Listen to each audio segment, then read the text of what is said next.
Entonces al panel que nos va a hablar de qué cosa. A ver, ¿quieren contarnos? ¿Cuál es el tema? ¿Qué tal? ¿Cómo les va? No. ¿Empezamos nosotros? No, vamos a hacer la presentación de todos, ¿les parece? Sí. ¿Quieren contar nada más qué representan ustedes? ¿Qué institución? UBA, perfecto, muy bien. Vamos entonces ahora a presentar a la gente de ADEI Chaco. Están hoy Mara Arcadini, nació en Córdoba y es profesora de Educación Especial con orientación en discapacidad intelectual, egresada en el Instituto de Nivel Terciario San Fernando Rey, Resistencia Chaco, en el año 2015 y actualmente cursa licenciatura en Tecnologías Inclusivas. Desde el 2016 se encuentra trabajando en ADEI Chaco, desempeñándose como docente de apoyo en el nivel secundario, especializada en las ciencias exactas. Muy bien. También nos acompaña Ángela Melina Chaquires, que ella también es de Resistencia del Chaco, es técnica superior en psicología, egresada del Instituto Superior Semper, situado en la provincia de Corrientes, y es licenciada en psicología, egresada de la Universidad Católica de Salta, sede Corrientes. Desde 2015 se desempeña como coordinadora en articulación con las instituciones educativas para ADEI Filial Chaco. Además, desde 1917 realiza trabajos de evaluación y confección de manuales de uso interno para diferentes empresas. Y por último tenemos entonces a Federico Sicardo. Él es abogado, cumplió funciones en el Poder Judicial de la Nación y en el Ministerio Público Fiscal, en el Fuero Criminal y Correccional por aproximadamente 12 años. Es socio del estudio Sicardo Rubio Asociados, en el cual se encuentra trabajando actualmente, y es socio del Club Universitario de Buenos Aires, Cuba, desde los 4 años junto con toda su familia. Desde los 17 años forma parte ad honorem de Cuba como dirigente, brindando colaboración en la Subcomisión de Comunicación, en las Capitanías de Deportes, en las Secretarías de Sedes, como presidente del Departamento Físico. Desde el año 2002 forma parte de la Comisión Directiva de Cuba, siendo secretario general. Desde 2016 hasta la actualidad ocupa el cargo de presidente de la institución. Desde 2017, el Club Universitario de Buenos Aires lanzó el programa Cuba Inclusivo con el objeto de delinear políticas institucionales para incluir en la comunidad del club a los socios con discapacidad. Muy bien, bienvenidos, muchas gracias, los escuchamos atentamente, gracias. Bueno, ¿qué tal? ¿Cómo les va? ¿Se escucha bien? ¿Sí? Bueno, ¿está en la pantalla el Power nuestro? ¿Sí? Bueno, sí, es lo que vemos ahí. Bueno, nosotros con Lucas y con Claudio ya hace bastante tiempo que trabajamos en UBA. Para los que estuvieron ayer, yo dirijo acá la carrera de psicología, así que ahora estoy en otra función, que es mi función de docencia en la UBA hace ya 30 años. Hemos denominado esta charla la formación del psicólogo y la psicóloga en el nuevo paradigma de la discapacidad, recorridos y experiencias desde cátedras específicas en la Facultad de Psicología de la Universidad de Buenos Aires. La intención es contarles un poquitito cómo fue cambiando la situación en relación a cómo se fue incluyendo el tema y la temática de la discapacidad, por lo menos en la formación de los psicólogos y de las psicólogas a lo largo de estos años. A mí me gusta empezar cuando el tema tiene que ver con esto de la historia, con lo que me pasó a mí particularmente. Yo empecé a estudiar hace 40 años atrás, y en la formación de grado yo había decidido estudiar psicología claramente para dedicarme a la discapacidad, y fue lo que hice a lo largo de todos estos años, 35 años, lo cual va siendo cierto. No tuve ninguna materia referida al tema. Tal vez en alguna que otra materia se mencionaba el tema de la discapacidad, tal vez más relacionado con la psicología educacional, pero muy poquito, y tal vez donde pudimos ver algo más en relación a la discapacidad son las materias de evaluación. Yo me especializo específicamente en lo que es evaluación psicológica, de hecho es una de las materias que también doy en la UBA, y si tuviera que decir cómo nos enseñaron a evaluar, era una evaluación muy psicométrica, muy desde el modelo médico. Si bien nuestra formación no había sido específicamente en relación al modelo médico, diría que el aporte del psicoanálisis, que es tradicional acá en la Argentina, nos preparaba a los psicólogos para poder trabajar otros aspectos de la persona. Entonces habían como algunos elementos que se contradecían. A las personas con discapacidad lo único que podíamos hacer los psicólogos hace mucho tiempo atrás era medirlos, como hacía la medicina, como hacían los médicos, y de alguna manera esto era lo poquito que uno se llevaba de la formación de grado. Digo que me hacía un poco de ruido esta cuestión de que si habíamos tenido el aporte del modelo psicoanalítico, que es tan rico en diferentes vertientes, yo pensaba, bueno, lo único que me voy a dedicar es a medirlos. Bueno, podría haber estudiado otra carrera también, ¿no? O lo sentía como muy limitado. Con el paso del tiempo lo que me di cuenta es que no coincidía con la forma de evaluar de ese momento, que era esto de medir a las personas. Y particularmente en discapacidad y en discapacidad intelectual, nos decían que teníamos que focalizarnos básicamente en cómo funcionaba esa cabeza, ese cerebro de la persona. Después si sentía, si le pasaba algo, de qué familia venía, cuál era el contexto, no estaba pensado dentro de la evaluación. O sea que estábamos muy lejos de lo que hoy es el modelo ecológico en evaluación, con lo cual incluimos toda una serie de cosas que antes simplemente lo que hacíamos era, este es el paciente, yo no soy el paciente, yo soy el que tengo mis facultades, como para poder hacer una evaluación de ese sujeto.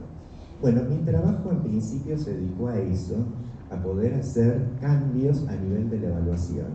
Trabajé siempre en instituciones dedicadas a la discapacidad y tenía otra visión en relación a lo que era evaluarlos y también otra visión acerca de lo que era el tratamiento. El tratamiento de todas maneras seguía muy centrado solo en la persona y también a lo mejor en la mamá particularmente. Veníamos con este modelo que hoy también ha cambiado de solamente pensar a la mamá y el hijo con discapacidad.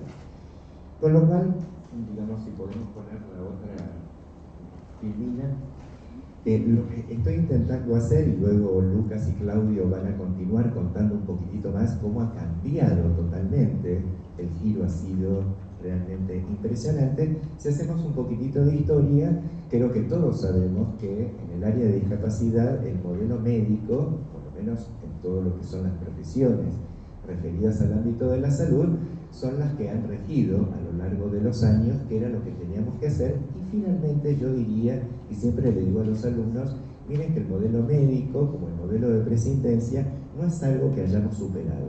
Todavía seguimos encontrando en los padres, en muchas personas cuando se refieren a la discapacidad, como los ángeles, son almas puras, etc.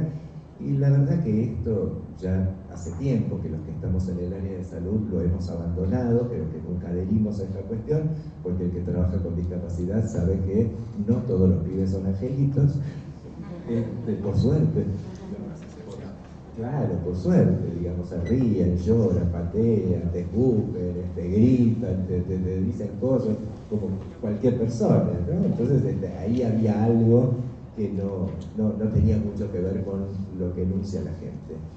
Por otro lado, también es cierto que los psicólogos particularmente nos encontrábamos hace muchos años atrás en un área que nosotros hemos puesto como el territorio de los educadores. Realmente lo que tiene que ver con discapacidad a lo largo de la historia estuvo en manos de los médicos y los educadores, las escuelas. Preguntarnos, bueno, ¿qué lugar tenía el psicólogo en estos espacios? Yo siempre traigo el recuerdo de una escuela en la que yo trabajé, donde su directora, que tenía muchísima experiencia, me llama y me dice, mira Andrés, yo acabo de leer un informe que vos hiciste y cometiste un gran error. Le digo, bueno, no voy a decir el nombre de la persona porque siempre lo digo, pero no lo voy a decir. Le digo, bueno, me dice, porque vos pusiste en esta nena, viste que ella es síndrome de Down. Sí, sí, sí, le digo. Me dice, pero le pusiste personalidad normal. Sí, le digo. Porque hice la evaluación, tiene una persona, en aquel momento utilizábamos personalidad normal, te hablo hace mucho tiempo atrás. Me dice, no es personalidad normal, es personalidad síndrome de Down. Digo, no hay una personalidad que sea síndrome de Down. No, pero ella es síndrome de Down. Dice, vos sos muy joven. Es cierto, yo hacía poquito tiempo que me había recibido, pero tenía claro de que una cosa es el diagnóstico, que tiene que ver con los médicos, y otra cosa era mi área. Traté de explicárselo y como resultado obtuve que me desvinculó del área. Finalmente me echó como diciendo, no sabes nada sobre esto. Bueno, por supuesto me fui porque dije, no creo que nos podamos entender con ella. Por otro lado, en otro de los lugares hemos puesto lo privado, porque esto tiene que ver con que muchas veces nos encontramos, o a mí me pasó, que muchas veces recibíamos en centros educativos terapéuticos o lo que se llamaba hospital de día en aquel momento, jóvenes, ya algunos adultos, que habían permanecido siempre en su casa. O sea, que había quedado dentro del orden de lo privado, es decir, dentro del orden de lo familiar, no habían socializado, no se los había mandado a algún lugar, o alguna vez habían concurrido a algún lugar, pero mayoritariamente estaban en su casa. Si nos ponemos a pensar, hoy cuando muchos, de hecho nosotros hicimos una jornada este año en UBA, que nos preguntábamos acerca, bueno, después de la escuela secundaria, que ha sido un gran logro, en el caso de la discapacidad intelectual, ¿qué?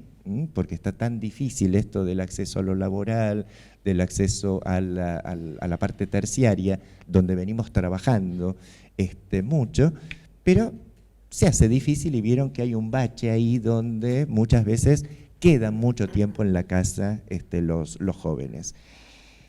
Otra de las cosas que tenía este modelo, del cual por suerte nos hemos apartado bastante y hemos empezado a tomar conciencia de otros elementos importantes, era lo que aparece ahí en el círculo, que estaba todo muy centrado en el déficit.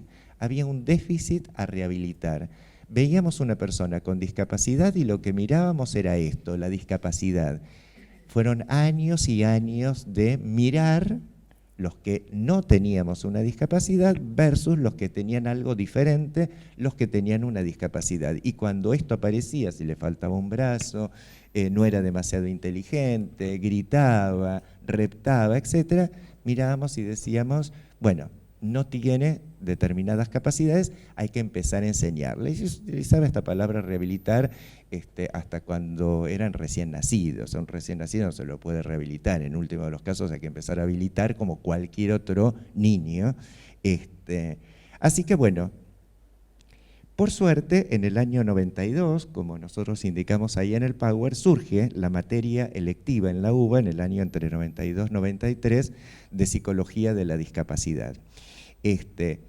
Ya habían pasado muchos años, yo ya me había recibido, trabajaba en la facultad, y sigue siendo una materia electiva. En esta facultad, en cambio, cuando nosotros organizamos la última currícula, el último plan, la materia Psicología de la Discapacidad, acá la llamamos Clínica de la Discapacidad o Clínica de Personas con Discapacidad, es obligatoria en el cuarto año de formación de grado. En la UBA, de todas maneras, si bien es una materia electiva, creo que ha sido un logro muy importante y sobre todo en los últimos años cada vez más alumnos se interesan por la materia. Habría dos motivos. Uno, porque es algo que se habla cada vez más. Cada vez en los medios aparece el tema de la discapacidad, se conoce más, hay otra mirada totalmente distinta y también, como hablábamos ayer, el término inclusión, que todos venimos trabajando finalmente para conseguir una sociedad más inclusiva, una universidad más inclusiva, escuelas más inclusivas y también universidades más inclusivas. Creo que el hecho de que aparecieran distintas materias selectivas, entre ellas la de Psicología de la Discapacidad, fue una manera de empezar a pensar la diferencia, como decimos los psicólogos, de otra manera. Nuestra materia, desde que comenzó y ahora que está a mi cargo y que lo hago conjuntamente con Lucas y con Claudio, que ya los dejo hablar a ellos, nos reúne en el hecho de que adherimos claramente al modelo social, porque es algo que ha hecho un cambio de paradigma, pero no dejamos de reconocer que el psicoanálisis hizo aportes sumamente importantes en relación a qué. Y particularmente lo llevo a este cuadradito que está, en el caso de ustedes, de la izquierda. Sí, yo tengo un problema de lateralidad, así que siempre me ando equivocando, claro, tal cual. Así que bueno, como propuesta innovadora, y esto yo lo rescato de mi formación, por eso digo que había algo que me hacía ruido. Si nos habían preparado, por un lado, para medir, pero por otro lado, para pensar al sujeto, a la persona como persona, todo lo que tiene que ver con la subjetividad, no quiere decir que necesariamente se tenga que chocar, lo podemos integrar. De hecho, yo creo que en la actualidad, como decía hace un rato, lo integramos muchísimo mejor, pero hay algo que es importante que cuando yo empecé a trabajar, si algo tenía claro, y por eso puse el ejemplo de esta niña que tenía síndrome de Down, y cuando yo la evalué dije, en aquel momento tiene una personalidad normal, jugaba, interactuaba, trabajé con la mamá, con el papá, con los hermanos, etcétera. No podía decir de que tuviera algún tipo de dificultad o de conflicto en su constitución subjetiva y en su personalidad, mientras había otros que sí, como chicos que sin discapacidad también tienen eso. Entonces, lo que nosotros tratamos de rescatar y enseñarle a los alumnos es esto. Nosotros tenemos una mirada desde el modelo social sin perder algunos aportes interesantes que ha hecho sobre todo el psicoanálisis actual, que tiene que ver con fijarnos en la construcción y en la constitución subjetiva de aquellas personas que tienen una discapacidad. Una cosa que a mí me ha marcado muchísimo, que al trabajar en el área yo lo que veía era excesivo sufrimiento. Y una cosa que comprendí muy rápidamente, porque la discapacidad es una minoría como tantas otras minorías, es el poder comprender de que gran parte de ese sufrimiento está producido por la sociedad que no incluye. Y esa sociedad que no incluye agrega un sufrimiento que nosotros denominamos patología agregada, que poco tiene que ver necesariamente con esa discapacidad. Entonces, el poder empezar a diferenciar es empezar a poder como limpiar la situación para entender mejor y con mayor profundidad. Yo hasta ahí te paso bien. Vamos bien de tiempo, ¿no? ¿Estamos bien de tiempo? Bueno, buen día. Gracias por la invitación a la gente de ADEI. Retomando un poco lo que planteaba Andrés recién, una aclaración. La materia sigue siendo electiva, las materias que tienen que ver con el campo de la discapacidad, y esto igualmente nos invita a pensar algo, ¿sí? Al día de hoy, en la Universidad de Buenos Aires, se siguen egresando camadas enormes de psicólogos que en ningún momento de la carrera tuvieron contacto con alguna temática ligada al campo de la discapacidad. Y eso no es menor en cuanto a el perfil profesional que está integrándose en el campo laboral actual, ¿sí? Sobre todo a la luz de percibir como la primer inclusión laboral del psicólogo recién recibido generalmente es la figura de maestro o maestro de apoyo a la inclusión escolar, que obviamente llegan a esa experiencia con una formación en este caso deficitaria, al menos en esta especificidad. Esto igualmente nos tiene que interpelar a la hora de pensar en los programas académicos. No solamente pasa con la discapacidad, también pasa con la tercera edad, ¿sí? Nosotros tenemos las materias obligatorias de niñez, adolescencia, adultez, y ahí terminó. Del mismo modo está pasando con la discapacidad. Bueno, ojalá que estos aportes que vamos haciendo puedan como empezar a sembrar alguna semillita. Bueno, preparamos también algo escrito, ¿sí? Anticipándonos a lo dormidos que íbamos a estar. La formación actual de psicólogos preparados para el trabajo en equipos y desde una perspectiva inclusiva presenta varios desafíos que van más allá de la actualización de los contenidos curriculares. Se trata de un ejercicio permanente de pivoteo entre la articulación teórico-clínica y la reflexión tanto personal como colectiva. Este último aspecto resulta fundamental a la hora de comprendernos como trabajadores de la salud en una comunidad en la que somos parte. Desde esta propuesta, la tarea de construcción de conocimiento supone además un movimiento de deconstrucción de saberes pseudocientíficos, representaciones sociales, generalizaciones y prejuicios sobre la discapacidad, que de tan arraigados en el imaginario producen efectos indeseados en el trabajo cotidiano. Esto nos enlaza como profesionales involucrados, siendo parte del tejido social tan pretendidamente inclusivo, pero por momentos tan resistente a lo diverso. Hasta que me perdí. A lo diverso o a lo distante del ideal de turno. De este modo asistimos a un momento crucial en la artesanal tarea de edificar el rol profesional en el marco de una circunstancia social en permanente transformación, como planteaba Andrés recién, ¿no? A partir de la aparición del modelo social. De hecho, es sabido que muchos psicólogos recién recibidos inician su recorrido profesional trabajando como apoyos a la inclusión escolar, tarea que requiere no solo de formación teórica, sino de una actitud flexible y reflexiva sobre la complejidad de dicho trabajo.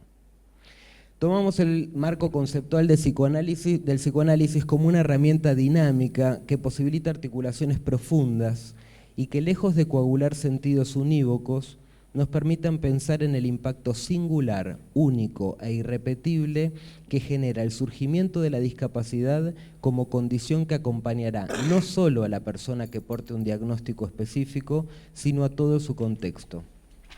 Se trata entonces de proveer a los alumnos de herramientas conceptuales para pensar e intervenir mediante acciones profesionales destinadas a que cada quien ponga en marcha sus propios recursos salutógenos y resilientes, reconociendo los requerimientos de apoyo y desplegando sus potencialidades en la construcción de la vida en comunidad.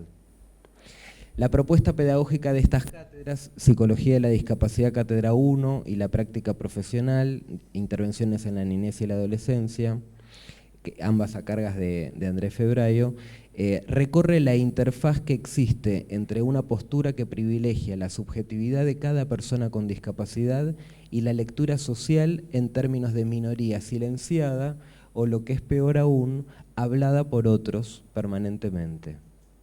Esto implica formar hipótesis sobre la construcción singular de la personalidad y sus vicisitudes en un marco social específico, es decir, en el interjuego pocas veces armonioso entre lo singular, lo familiar, lo social y lo intersectorial.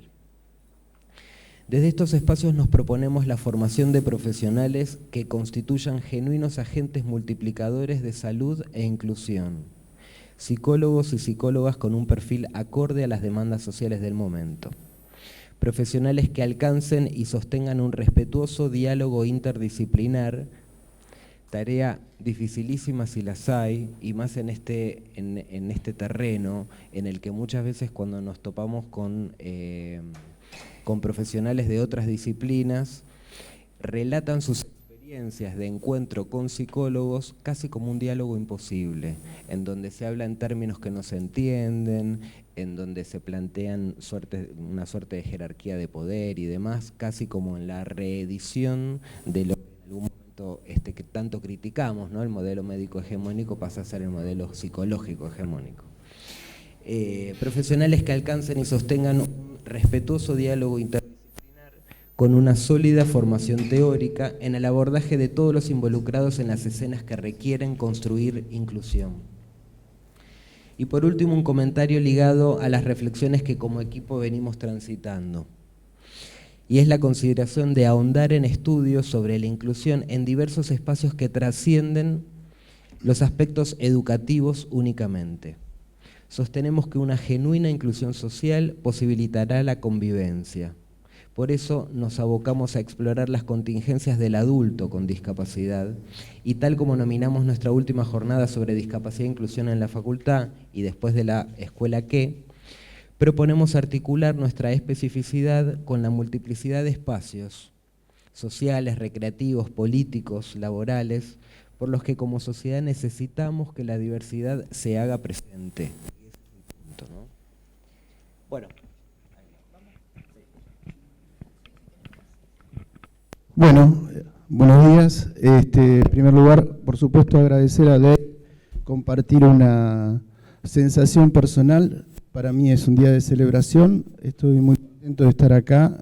Agradecer la disponibilidad de ustedes de escuchar y por sobre todas las cosas, acompañado por mis amigos Lucas y Andrés, con quienes, además de un vínculo de trabajo, compartimos una potente amistad. Y eso le da alegría al trabajo cotidiano. Bueno, siguiendo un poco las líneas que abrieron Andrés y Lucas, yo voy a presentar una ligera puntuación en aspectos que no son solo relevantes en el trabajo con personas con discapacidad, sino que además los consideramos puntos de partida ineludible desde nuestra transmisión académica, lugares de referencia, de significación, de los cuales solemos partir en el inicio de cada cursada y a los que además solemos volver cada vez y en cada impasse, buscando reinscribir un puñado de ideas que nos acompañan al abordar la concepción de discapacidad y entendemos de amplia vigencia en relación al paradigma actual. En primer lugar, pensamos el trabajo en el territorio de la discapacidad, Andrés lo anticipó de alguna manera, desde una perspectiva clínica, pero a partir de una reconsideración de lo clínico, del hecho clínico, en un sentido amplio, que desborda cualquier consideración que para su abordaje, para abordaje de lo clínico, se restrinja a lo que acontece adentro del consultorio.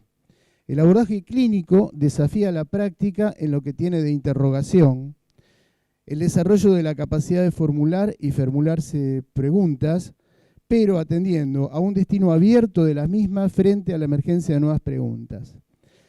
En este sentido, nuestra concepción pedagógica no se ocupa tanto de la búsqueda de respuestas, como sí de la elaboración de nuevas propuestas. En este camino, el psicoanálisis nos acompaña en varios sentidos. Por un lado, en el resguardo de la singularidad, lo que implica preservar a rajatablas, atendiendo a la multiplicidad de respuestas potenciales que desde la singularidad puede producir un sujeto. En ese sentido se trata de una posición ética, lo que implica comprender que frente a un mismo hecho, una propuesta, una condición, un acontecimiento, un plan, etc., podremos encontrarnos con una cantidad de matices de respuestas jamás predecibles de antemano. Por ese sesgo, entendemos que lo contingente de la vida, lo imprevisto, el acontecimiento, lo que está por fuera de todo cálculo,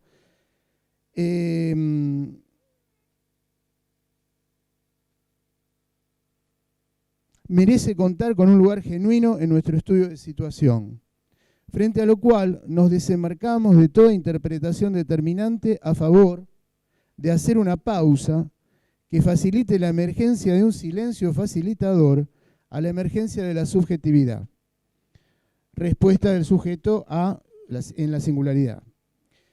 Segundo, por otra parte, el psicoanálisis nos aporta, acá sí considero que es muy importante situarlo, de la mano de Winnicott, una consideración novedosa. La posibilidad de usarlo, es decir, la posibilidad de usar el psicoanálisis, paradoja mediante, esta sería la paradoja, para otra cosa que no sea un psicoanálisis propiamente dicho. Se trata de atender al valor terapéutico de la consulta, pero también y particularmente al valor terapéutico potencial que puedan tener nuestras intervenciones. Por ese lado, insistimos en abrir un trabajo de pensamiento y estudio con los alumnos que se interrogue sobre la especificidad de nuestra profesión de psicólogos en el campo de la discapacidad. Es decir, ¿cuál es el aporte diferencial y específico que un psicólogo puede brindar al campo de la discapacidad promoviendo movimientos de apertura que faciliten los procesos de subjetivación? Se trata aquí de modos y criterios de lectura y del estudio potencial y cuidadoso de los modos de intervención. En la medida que descentramos en la medida que descentramos del déficit y nos descentramos del déficit, como lo anticipaba Andrés, como sitio de significación y sentido, hacemos lugar a la emergencia de lógicas diversas en el estudio de las situaciones que abordamos. Por una parte, desmantelamos o abogamos por el desmantelamiento de la repetición de fórmulas burocratizadas sin criterios que consideren al menos los aspectos más visibles de la subjetividad. Pero a la vez amplificamos el foco de análisis a resguardo. Ahí se escucha mejor, ¿no? Me acabo de dar cuenta. Espero que hayan entendido algo de lo que quise. Bueno, cualquier cosa se los vuelvo a contar. Pero a la vez amplificando el foco de análisis al resguardo de no expulsar el déficit para mantenerlo incluido, pero en una relación de tensión donde su inscripción subjetiva se construya durante el curso de una experiencia que resulte posible de ser vivida.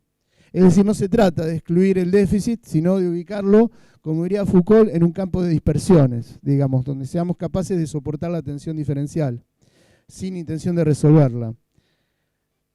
Otro punto. Lo anterior permite reubicar el lugar que le asignamos al déficit, en la medida que de entrada insistimos con los modos de denominar. Deconstruimos al discapacitado porque no será la discapacidad o su diagnóstico médico el significante que lo represente frente a los otros, dándole consistencia identitaria. Sería soy discapacitado. Y trabajamos en la construcción de un nuevo paradigma que permita una identificación que lo humanice. En esa perspectiva se tratará de una persona que tiene una discapacidad y ya no de un discapacitado.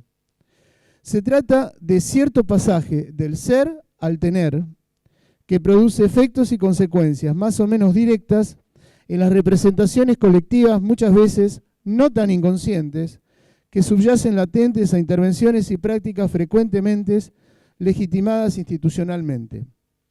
Por último, este último sesgo resulta elocuente en este sentido, dedicar un apartado especial a lo que respecta al trabajo interdisciplinario. Trabajo interdisciplinario que para nosotros es siempre potencial. Es decir, potencial implica por producirse, en la medida que no resulta de garantía alguna, no hay garantía en el hecho de reunirse con pares, constituir un equipo, promover un intercambio, para que una verdadera interdisciplinariedad se constituya, se produzca. Por aquí sostenemos que para que una interdisciplina se constituya, algo más tiene que pasar, ¿no? Algo del orden de lo cualitativo en el trabajo tiene que pasar. Encontrarse para poner en juego el punto de vista propio, pero más aún para escuchar el punto de vista del otro. Esta sería la parte más difícil, conquistar una genuina escucha del otro, alojando su especificidad en lo que tiene de ajena a mi disciplina. Para ello, sin duda, la deposición del propio narcisismo en relación a un saber que también muchas veces se considera propio y fundamental, parece constituirse como una condición excluyente para que un verdadero intercambio creativo encuentre un lugar y produzca algo nuevo. Escuchar al otro en lo que tiene de extranjero en su alteridad. Nada más.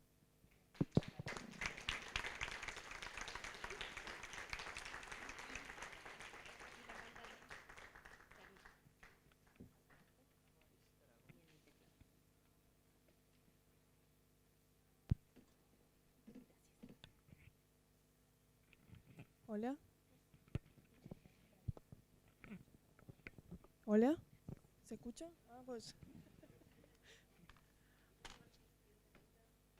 Bien, ¿ahí? ¿Se escucha mejor? Bueno. Acá. Bien, genial. Bueno, buenos días primero. Yo soy Melina Chaquires, aunque... Ahí, hola, ahí está. Bueno, yo soy Melina Chaquires, soy coordinadora pedagógica de ADEI Filial Chaco y me acompaña Mara Cardini, que es docente de apoyo, sí, del área. Bien, nosotros vamos a presentar una experiencia situada en contexto. ¿Se sale el PowerPoint? Ahí está. Sí, ahí veo. Desafíos y oportunidades en el nivel secundario. Genial. Bien, nosotros vamos a presentar la experiencia de una alumna que concurrió todo su nivel secundario en la institución. Bien, que se llama Milagros Romero Oliva. Creo que en la página apareció la historia de vida, no sé si algunos pudieron verla. Y antes que nada, bueno, aparece en el PowerPoint nuestra filial, una fotito ahí, y dónde está situado Chaco por si alguno no lo conoce. Bien, ¿pasas?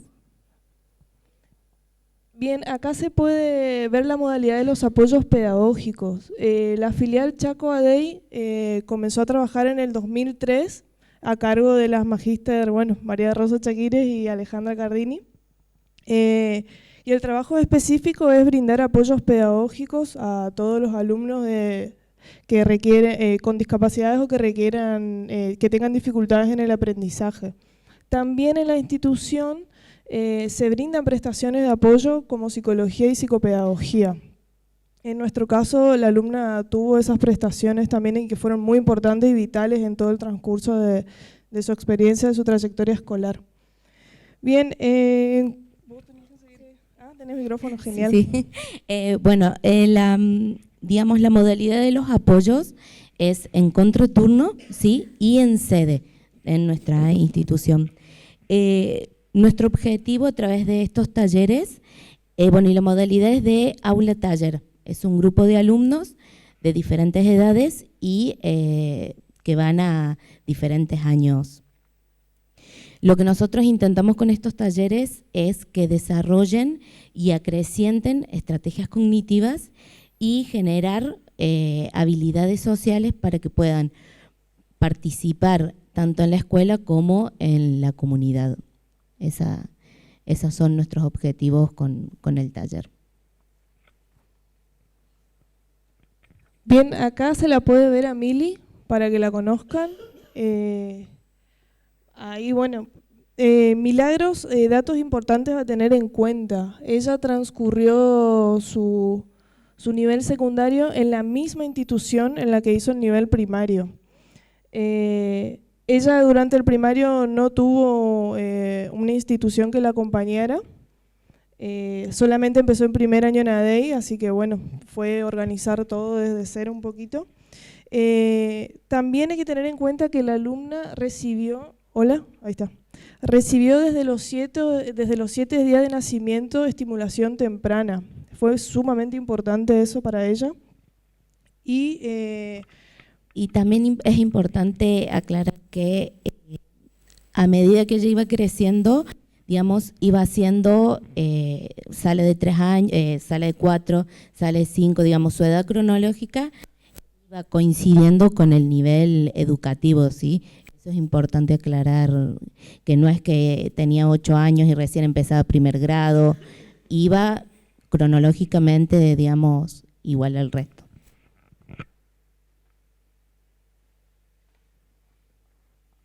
Bueno, un poco del estilo del estilo de aprendizaje de Milagros. Al principio era, a ver, ¿cómo puedo?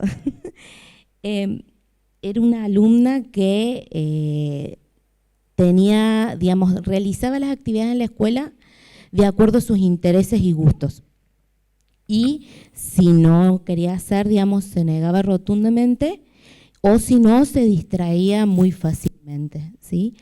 En base a algunas características, digamos, se empezaron a trabajar con agendas, ¿sí? Por el tema de la atención, para que pueda registrar la información que había, digamos, que se le proporcionaba en la escuela.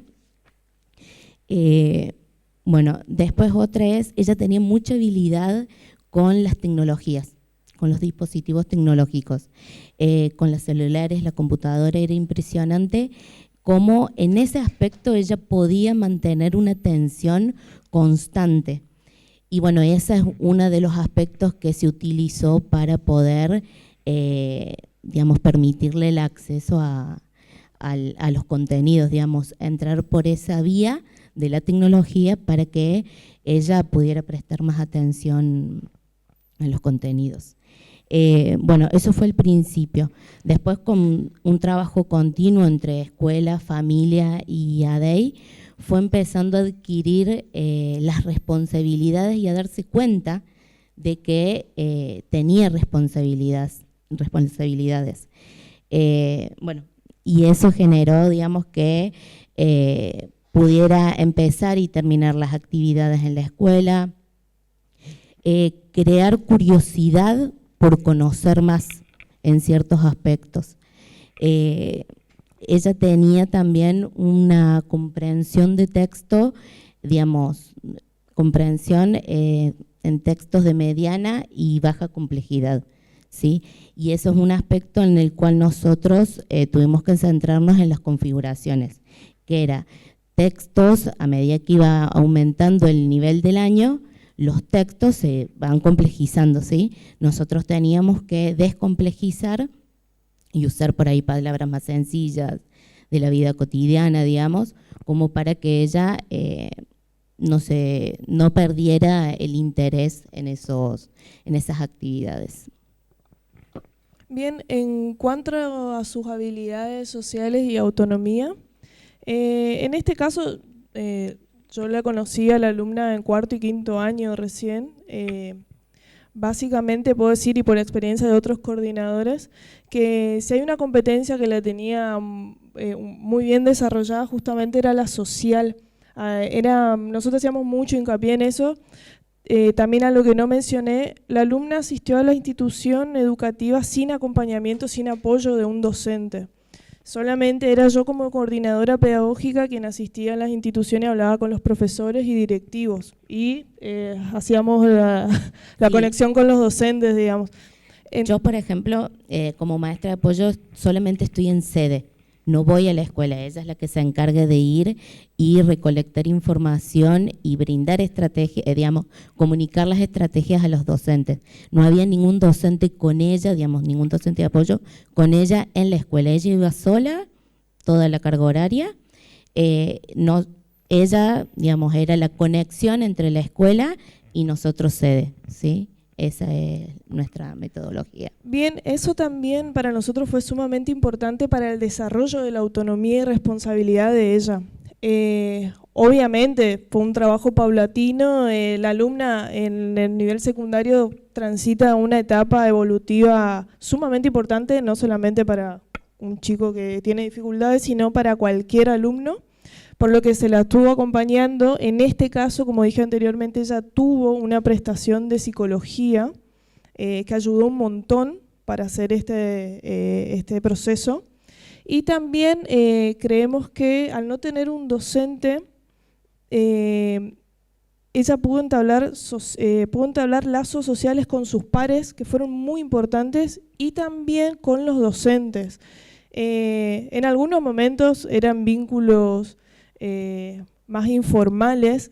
Ella tendía a esto a volverlo todo más familiar, a que como se conocían en la institución desde pequeña, era un ambiente familiar para ella y tenía cierta contención y apoyo. Eso también fue muy importante, pero se trabajó mucho la responsabilidad. Como dijo ella un poco, al ir yo a la institución ella me veía, entonces había cosas que ella, bueno, siempre me acuerdo que era, bueno, Meli, vas a ver o algo así. Se trabajó mucho con los organizadores, hacerla responsable de sus actividades, de sus tareas. Paulatinamente esto fue también un refuerzo positivo al ver cuáles eran las respuestas de los profesores para con ella. Y bueno, claramente ahí nosotros pusimos unas fotitos que están buenas porque se dan en el apoyo. Ahí con la primera de la izquierda, ella está trabajando con un alumno de primer año, ¿sí? El chico que tiene remera a rayas, en el cual ahí ella lo está ayudando, ¿sí? Esos eran los roles que nosotros también les damos a los chicos más grandes, a los alumnos más grandes con respecto a los más chicos. En ciertas temáticas o por ahí espacios en los que ellos eran más habilidosos, ayudaban a otros, digamos, a realizar actividades. Y la otra imagen, la del medio, son dos alumnos de la misma edad en la cual ahí están trabajando cooperativamente, digamos, en una actividad que, bueno, como ven, en ambos incluyen computadoras. Bueno, nosotros principalmente en los apoyos del nivel secundario trabajamos con las tareas que ellos traen de la escuela, ¿sí? Pero esas tareas nosotros las tomamos como herramientas, digamos, para poder lograr nuestros objetivos, ¿sí? Y digamos, paralelamente a esas actividades que ellos traen, nosotros generamos otras, las cuales son, hay algunas que son pedagógicamente puras pedagógicas, que son, por ejemplo, buscar información sobre algún deporte o banda de música que a ellos les interese, que quieran, y en base a esa información realizar mapas conceptuales, alguna estrategia, digamos, de estudio para fomentar esa habilidad.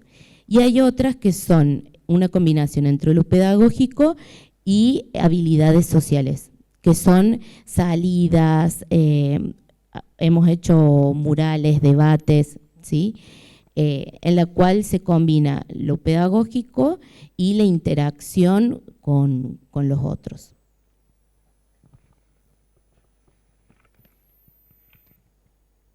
Bueno, ahí también se va trabajando de diferentes formas cada día, digamos.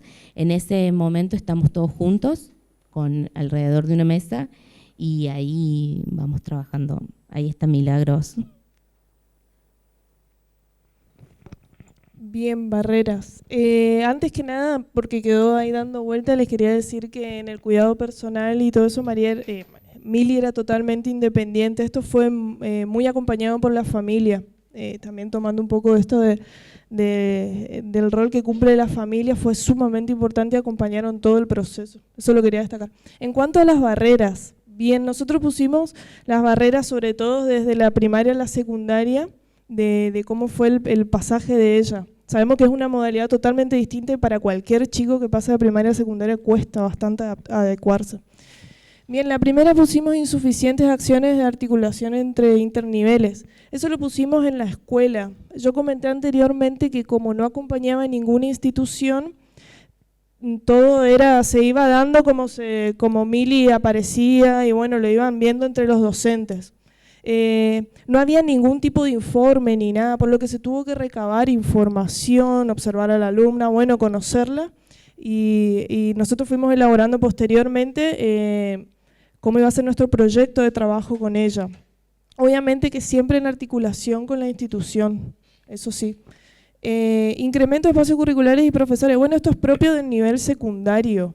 Yo les dije anteriormente que Mili se desenvolvía muy bien en lo social, pero al tener 2 docentes en áreas nucleares y pasar a tener 10 profesores, 12, fue bastante complicado para ella en ese sentido. Ni hablemos de las materias y su organización. Ahí se tuvo que trabajar mucho desde los apoyos. Poca flexibilidad en el modelo pedagógico, priorización de contenidos curriculares, organización de los espacios, tiempos y agrupamiento. Más que nada acá, también la escuela, el colegio, si bien es una institución privada, tiene su modo de trabajar, su metodología, y costó bastante. Sobre todo en la priorización de los contenidos curriculares, ir viéndolo con cada docente, explicar también, obviamente había muchos cuestionamientos del por qué, bueno, pasábamos a veces del todo a querer que ella trabaje todo a la nada, no comprendiendo cuáles eran bien las competencias de ella y su estilo de aprendizaje. Así que eso fue bastante difícil. Y con respecto a la organización de los espacios y tiempos, más que nada costó la adecuación de Mili en el tema de la carga horaria, que se extiende, es más larga. Algunas áreas para ellas le gustaban, le agradaban, las motivaba a estar en el curso y otras no. Y a veces ella se podía llegar a ir del aula, eso fue un tema a trabajarlo, a mantenerse en el aula y trabajar en la dinámica de las clases. La mayoría de las clases en el nivel secundario son muy teóricas, trabajan poco, o sea, los profesores no hacen un trabajo con los alumnos de construcción del contenido, sino lo doy, lo hablo, lo dicto y le doy unas actividades para que desarrollen. Esa modalidad para mí era muy pesada, se aburría, bueno, había que buscar otras estrategias. Sobre todo con algunos docentes se trabajó muy bien y a otros costó, pero bueno, también ella tuvo que poner de su parte obviamente para estar. En una utilización de recursos tecnológicos en el aula, bueno, eso fue, justo ella le comentó que Mili trabajaba muy bien con la tecnología. Era habilidosa y curiosa en cuanto a la tecnología. Sí, en ningún momento de toda su carrera en el secundario habilitaron a que haya algún recurso tecnológico para que ella utilizara. Ni hablemos de ocupar computadora, presentar PowerPoint, nada de eso se podía hacer, era bastante muy mecánico, todo, bueno, traigan copiado, yo corrijo y lo vamos hablando así. En ese sentido no colaboraron mucho, digamos, costó. Bajas expectativas de aprendizaje por parte de los profesores y algunos de los compañeros. Las bajas expectativas ocurrían más que nada en los docentes, sobre todo en cuarto y quinto año, donde los contenidos se complejizaron bastante y ella, bueno, tenía orientación en humanidades, así que había áreas como filosofía, sociología, que eran muy teóricas, muy extensas y de un nivel de comprensión y abstracción muy complejos, por lo que algunos profesores habilitaban a que Milagro directamente no participara de la dinámica de clases y eso tampoco ayudaba, digamos, para nada. Se tuvo que trabajar mucho eso. Bueno, vamos a pasar a las configuraciones, ¿sí?, de apoyo. Bueno, en base a todo lo que hablamos, las características, las barreras, nosotros establecimos algunas configuraciones. Una de ellas es la elaboración de una caracterización del estilo de aprendizaje de la alumna y sugerencias de modo de actuación. Esta caracterización nosotros decimos, por ejemplo, ponemos cuál es la característica de Milagros que realiza ella y después cómo podemos encarar esa situación. Esa es la caracterización. Diferentes formas de ser de Milagro o de actuar y de estados de ánimo, todo lo que tiene que ver con ella, y después cómo actuar, diferentes opciones de cómo actuar frente a esa situación.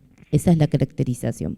Sí, ese fue un elemento que a mí me sirvió un montón para trabajar con los profesores y sobre todo a medida que iba avanzando los niveles Milagros para los profesores nuevos, tener ya algo establecido para de dónde empezar. Con respecto a la confección de cuadernillos, esto se dio en algunas áreas donde los docentes fueron confeccionando, obviamente seguro en las competencias de Milagros y priorizando contenidos. Ella tuvo adecuaciones significativas en varias materias, filosofía, como habíamos mencionado, en la cual nosotros teníamos que bajar mucho el contenido y hacerlo más práctico. Entonces, por eso es que se hacían cuadernillos. En otras áreas simplemente era adecuar únicamente la actividad, ¿sí? Y eso era en solamente la actividad, no el contenido en sí. En la tercera, en la guía destinada a los docentes, eso se implementó. A mí algunos docentes se mostraban muy a gusto por trabajar con Milagros y querían probar ellos, armar las actividades y todo eso. Primero la verdad que estuvo genial, por lo que nosotros armamos fue como una guía de cómo elaborar una actividad, cómo darle una consigna a ella, buscar que no sea tan teórica, bueno, cuestiones así y que ellos después iban adecuando en evaluaciones también para Mili.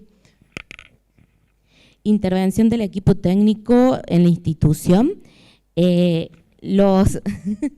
equipo técnico de ADEI iba a la escuela también a dar orientaciones, charlas, tanto a alumnos como a profesores, digamos. Y después la última es puesta en acción de propuestas de salidas para fortalecer las habilidades sociales y la autonomía. Esto es lo que yo ya mencioné antes, que eran actividades paralelas que tenían unión de lo pedagógico y habilidades sociales. En estas salidas, eran salidas, charlas, talleres, como por ejemplo, ahora ahí está, taller de computación, salida al museo, también hicimos murales en la institución, charlas sobre sexualidad, diferentes contenidos que ellos pedían, algunos que ellos solicitaban hablar o realizar ese taller, y otros propuestos por nosotros. Bueno, y último, en la actualidad, Milagros, bueno, ahí están las fotos de la presentación de la remera y el acto académico. Ella participó activamente en todas esas instancias, reuniones con los compañeros, presentación, porque ellos hacen todo un acto y ella participó como los otros. Y bueno, y actualmente está trabajando, haciendo una experiencia laboral en la Municipalidad de Fontana. Y bueno, ahí en la foto del medio está con su novio. Así que...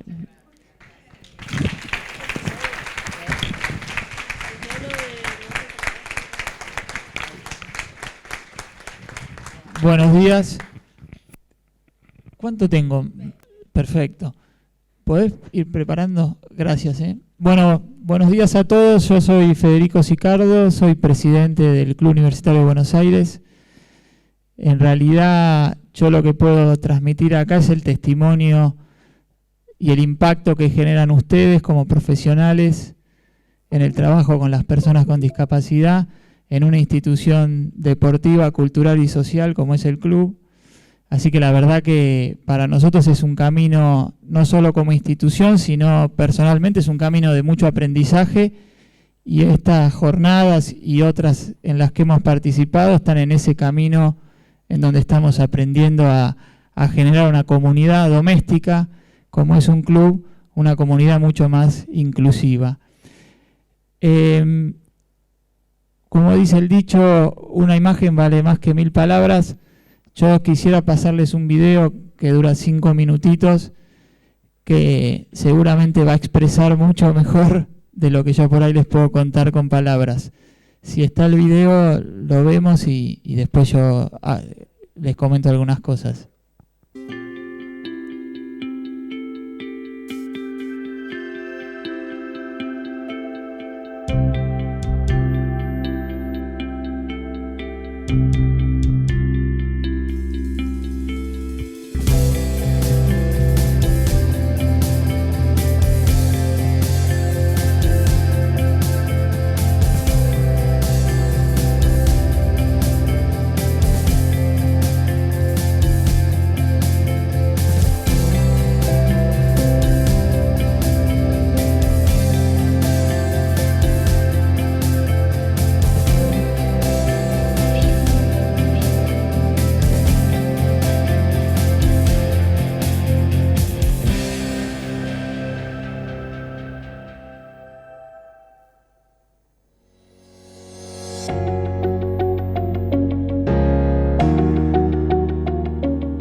Comienza cuando nos presenta Luis Rigal, me presenta al pájaro, que es Gustavo Coppola, el papá de Nina.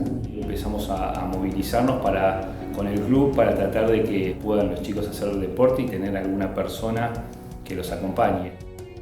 Ya venían ocurriendo cosas importantes de integración en el club, y entre los dos pensamos, no deberían quedar en algo de qué buena onda tiene este profesor, sino que sea algo que esté institucionalizado. Ahí empezó a surgir el tema, nos acercamos a Federico Sicardo, en ese momento era secretario, y le planteamos el tema. Entonces a partir de ahí empezamos a pensar en institucionalizar el tema y en trabajar la inclusión como una cuestión y una política interna del club muy fuerte.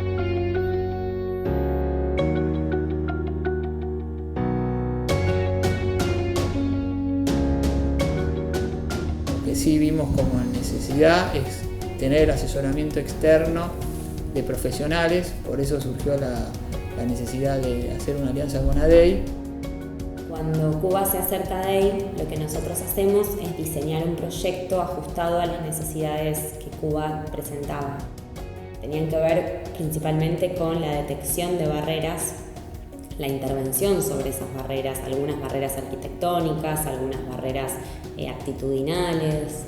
Por otra parte, todo lo que era la necesidad de capacitación, tanto del personal como de los profesionales del club, con lo cual estamos en ese proceso de capacitación de toda la comunidad del club, entendiendo que para que la inclusión sea realidad, todos los actores del club tienen que tener una perspectiva homogénea respecto a la inclusión. La gente por ahí no conoce la discapacidad y le toma un poquito de miedo. Está bien, porque yo también tenía miedo cuando era chico, cuando veía algo así que era distinto, no lo conocía. Prejuicio existe en general en la sociedad argentina, o sea, no es que de un club o en especial. Nosotros nos apoyamos 100% en ADEI, creemos que es parte vital de este proyecto, por eso esos miedos acompañados con profesionales se fueron rápido. Y el miedo desaparece, y eso es la inclusión, al fin y al cabo, para nosotros. Bueno, estoy haciendo acá taekwondo y también hago fútbol y hago pileta. Todo esto para nosotros es importante. Nosotros tenemos 4 hijos, Martín es el más chico, así nomás como está. Del año pasado a este hay un cambio radical, espectacular y que nos llena de alegría. Aquel padre que tenga miedo, que no sepa si lo tengo que traer a mi hijo, no tengas miedo. Vení, que vamos a hacer lo mejor para que tu chico esté integrado. La inclusión es algo que beneficia a toda la comunidad. Toda la comunidad se ve enriquecida y no solo las personas con discapacidad.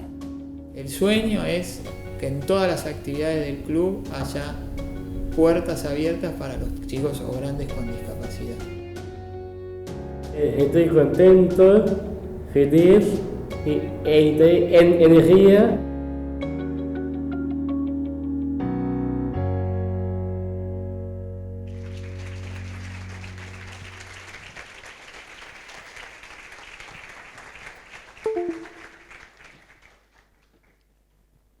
Bueno, la verdad que me pareció importante porque creo que es muy difícil transmitir lo que vivimos como club en este trabajo de la inclusión. Cortito, antes que me saquen la amarilla, les digo, Cuba es una institución, es una asociación civil sin fines de lucro, privada. Somos 23.000 socios, 7 sedes en Buenos Aires, capital, provincia, en Villa Langostura, en Bariloche, en Mar del Plata. Es decir, es un club muy grande. Y como decimos, los clubes y como entes intermedios en la sociedad tienen un impacto no solo en sus integrantes, sino en sus familias y en su metro cuadrado, con lo cual creemos que son motores para los cambios de paradigma y creemos que en el tema de la inclusión, sin lugar a duda, uno que no ha trabajado en el tema, yo doctor, pero de abogacía,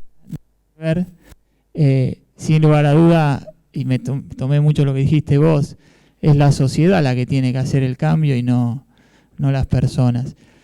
¿Cómo nace esto? Como le digo, nosotros somos un club que nos manejamos casi 100% por la autogestión de personal, no solo rentado, sino fundamentalmente de dirigentes ad honorem.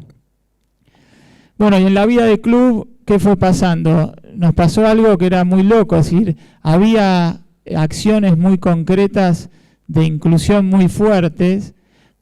Por ejemplo, un padre se animó a ser parte de un equipo a un chico con síndrome de Down, y eso generó todo un impacto externo, no solo interno en el club, y nos llegaban cartas de felicitación. Yo estaba en comisión directiva, digamos, el órgano máximo de una institución, nos llegaban felicitaciones y la realidad que nosotros decíamos, sí, si bien hubo esa acción independiente o inorgánica, el club como institución no tenía establecida la política de incluir. Decíamos, qué bueno, todos nos inflábamos el pecho, pero en realidad era una cuestión excelente, pero inorgánica.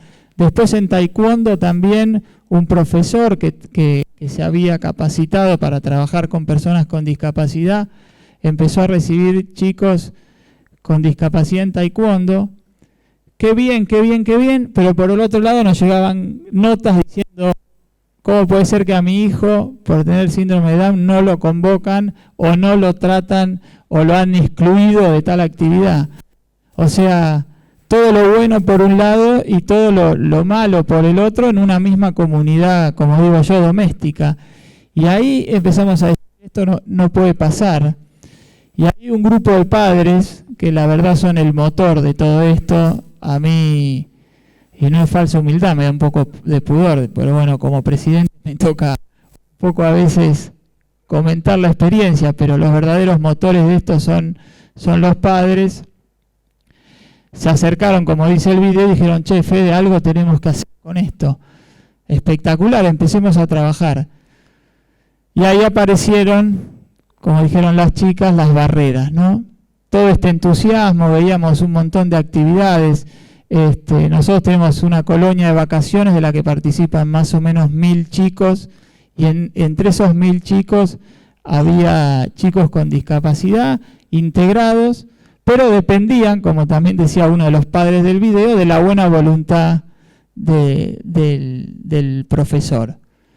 No mala voluntad, pero a veces la inexperiencia o los temores del profesor que no se animaba. Entonces, en una sede te decían, qué bueno, en natación pasa tal cosa, y en otro te decían, mi hija no puede participar porque le dijeron que ella no puede. A mí en lo personal esto me impactó mucho una vez hablando con una familia. Yo los conocía de haberlos visto en el club mucho tiempo y eran 4 hermanos. Y una vez veo el quinto que estaba en silla de ruedas. Entonces digo, ¿quién es? ¿El primo? No, es el hermano. Es el último hijo que tuvimos. Digo, pero no lo vi nunca. Y no, porque él no va al club. ¿Y qué hace? No, se queda en la casa. Y que todos los hermanos vienen al club y Martín se llama. ¿Y Martín se queda en la casa? Sí. Y yo dije, no puede pasar eso. Y ahí empezamos a instalar el tema de manera institucional. Por eso usamos tanto la palabra institucionalización, porque desde el órgano máximo se bajan las políticas y realmente después cuando llegan al campo llegan de otra manera. Y no es desde abajo donde hacen el esfuerzo para ir modificando la cabeza de los de arriba, sino que si los de arriba ya cambiaron la cabeza y bajan la línea, todo fluye mejor. Todo fluye mejor hasta que lo lanzamos, ¿no? Aparecieron todos los miedos guardados y yo siempre decía, yo voy a preparar un PowerPoint, pero no lo voy a pasar porque es muy largo. Lo políticamente correcto era qué bien, cómo están trabajando, qué ejemplo que son. Che, pero pará, esto va a salir más caro, se nos va a llenar el club de gente con problemas, no me los pongas en una actividad, no me los pongas al frente, ¿por qué mi hijo tiene menos derecho que el otro? Pero está buenísimo lo que están haciendo. Che, pero ¿quién va a pagar la fiesta esta? Pasó, por suerte, digamos,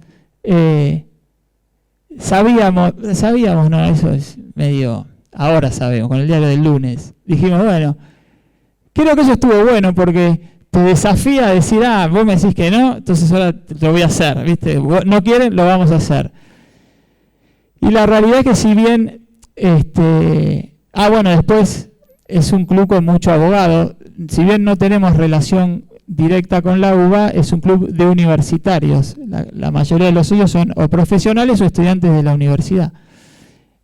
Che, y la responsabilidad de esto, hay que contratar seguros. ¿Cómo vas a poner un chico con alguna discapacidad motriz a la pileta? Se nos va a ahogar y va a ser culpa de ustedes.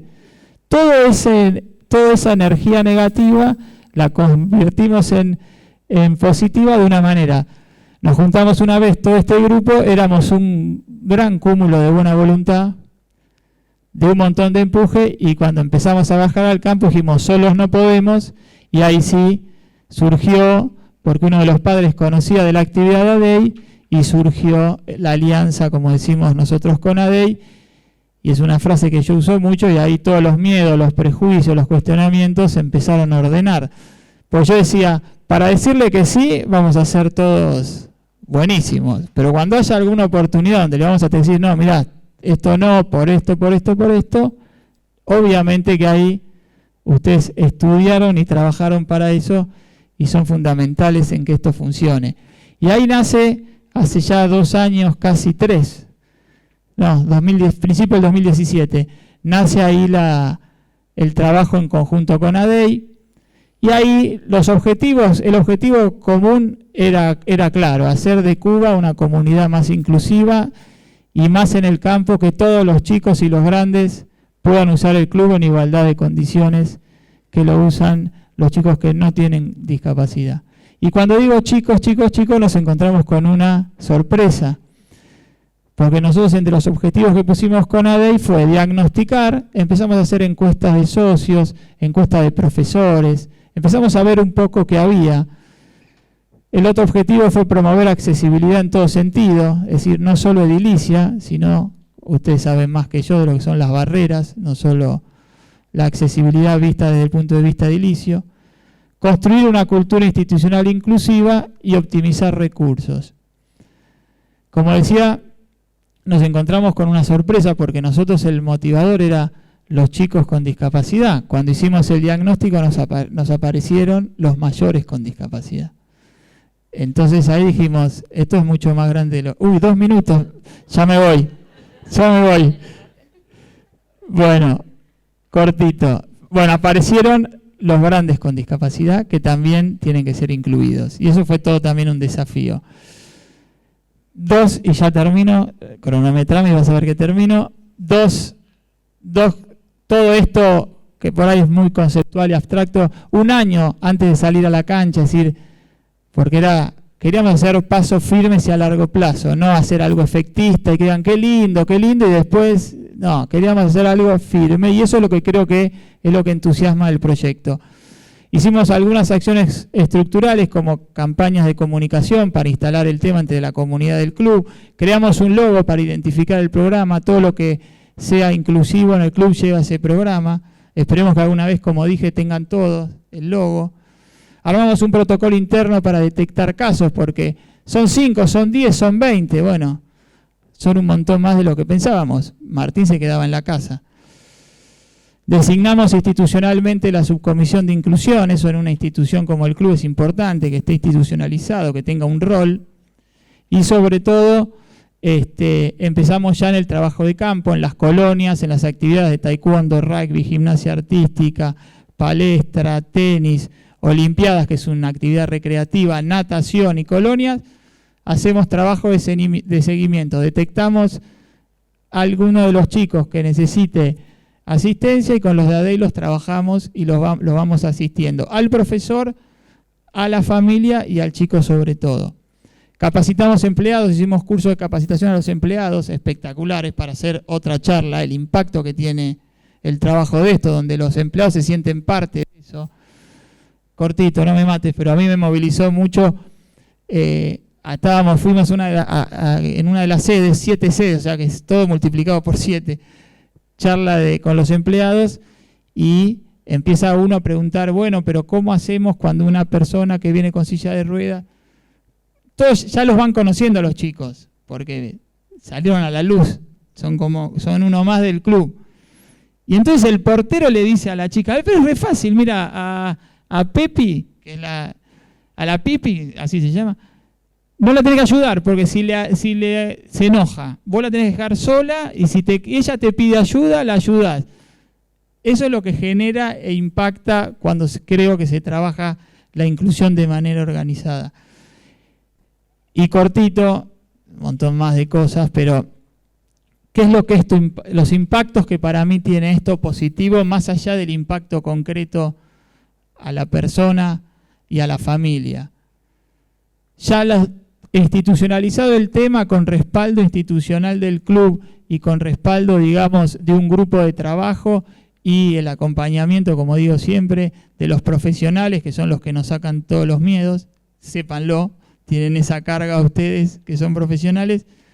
ya todas las actividades del club, tenemos más de 30 deportes, ya naturalmente dicen, che, queremos trabajar, se acercan ellos, no es que la institución sale a decir a los de tenis, che, tenés que hacer una actividad para las personas que tienen algún tipo de discapacidad motriz o intelectual. Vienen los de tenis y dicen, che, quiero hacer una actividad, ¿con quién hablo? Y ahí tenemos otros clubes, ya vinieron un montón de clubes a pedirnos cómo es la experiencia. De hecho, se ha alargado en el Club Champañá, Champa Inclusivo, un poco replicando lo que pasó en el club. Y hoy la inclusión se vive como agenda de todos los sectores. Cierro, yo soy un apasionado de la dirigencia de clubes. Los clubes son una institución más en la sociedad. Es una institución muy valiosa para difundir valores. El deporte, la vida cultural, la vida social es un medio idóneo espectacular para hacerlo, y qué mejor que entre esos valores trabajar la inclusión y utilizar los clubes como medio para que ello sea. No solo en el micromundo que hoy me toca a mí y me va a tocar siempre por el corazón Cuba, sino todos los clubes, grandes, chicos, medianos, como un aporte más, creo que a una sociedad más inclusiva. Esa es mi experiencia. Yo les podía hablar 6 horas de esto porque a nosotros nos apasiona, pero me sacaron la roja, así que muchas gracias.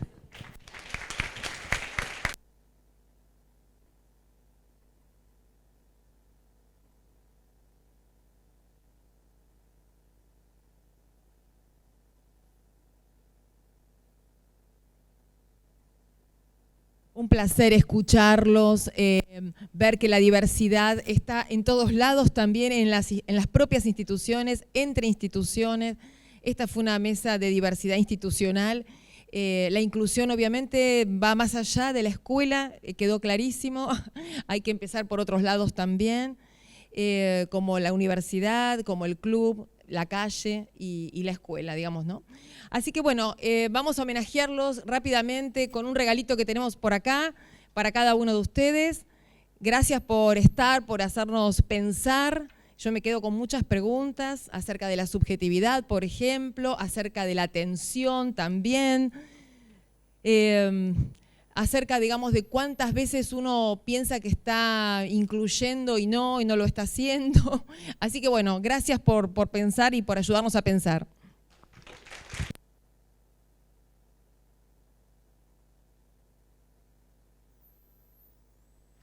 Bueno, como el tiempo es tirano, nos apremia, los invitamos a descender, pero antes la foto, por favor, allá, al lado del cartel, donde dice ¿crees? Les agradecemos muchísimo todas las experiencias.